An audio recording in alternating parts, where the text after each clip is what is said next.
Bapak Ibu yang terhormat, perkenankanlah dalam waktu tidak terlalu lama saya akan menyampaikan bagaimana 13 syarat jenis pangan yang membuat rakyat kita sejahtera.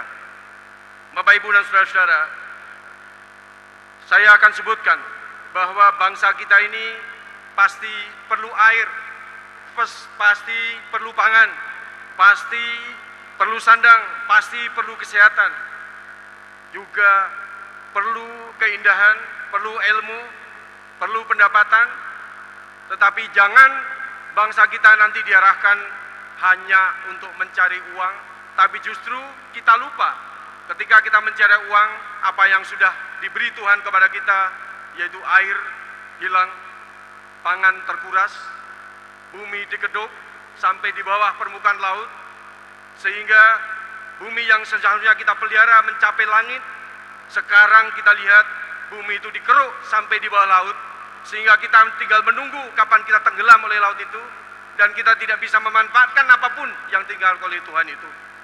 Karena itu, ini harus kita jaga. Jadi air itu merupakan utama, setelah itu pangan, setelah itu adalah sandang, setelah itu juga kayu, setelah itu adalah energi, setelah itu adalah keindahan, setelah itu adalah baru uang. Uang saya tempatkan terakhir dari tujuan untuk hidup bangsa itu.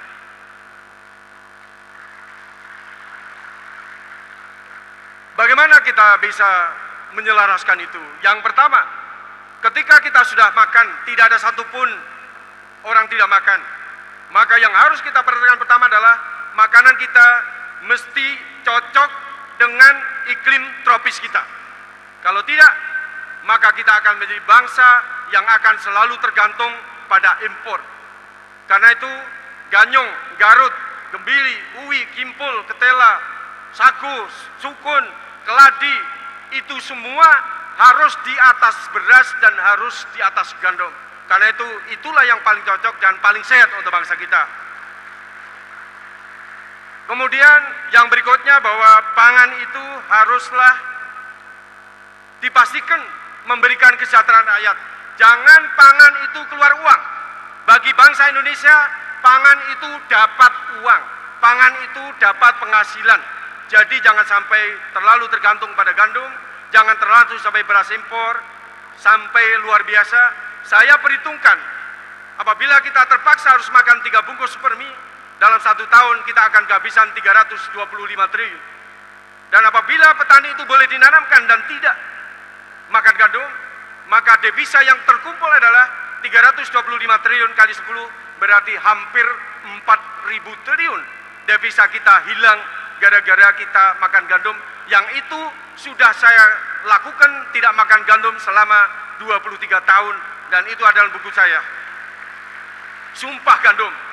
Saya lakukan didukung oleh Pak Muslimin Nasution pada tahun 98 ketika beliau menjadi menteri di zaman Habibie.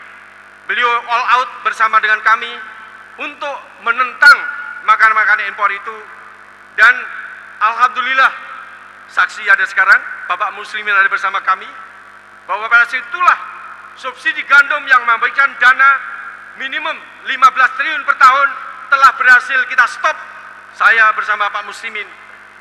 Dan akhirnya kalau dihitung sekarang ini, minimum kami bersama Pak Muslimin Nasution telah menyelamatkan paling tidak 150 triliun minimum uang negara telah kita selamatkan, jauh di atas senturi.